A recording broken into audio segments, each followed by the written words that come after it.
Stefan, why was it important for you to take on this role, and has playing Rayshawn changed your perspective on law enforcement and victims of police brutality? Um, well, I mean, much like Jasmine and any actor, I mean, I think that when you consider yourself for a project, you want to be excited by it. You want to be excited by the role, which I was, and excited by the story. But obviously, I felt like there was this social relevance and importance, to this story.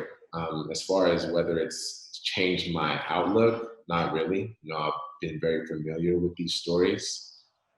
We see them all the time in the news. These stories are unfortunately, not so new or not so unheard of. And so for me, I think just as an artist, it was just a great opportunity to be able to, again, just have a moment to shine light on some of these instances. I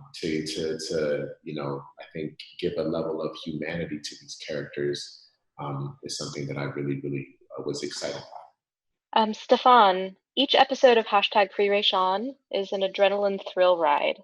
As an actor, was the experience of shooting short form content different than your previous work?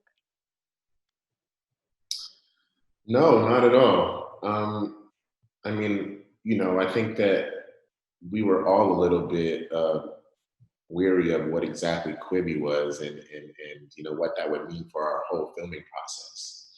Um, but to me, I've done a number of films, and this just felt like it fell in line with all of those films, just as far as pacing, as far as energy. We had one great director, the captain of the ship, Steve Mann. So we weren't switching directors from episode to episode, which was great to just have one voice.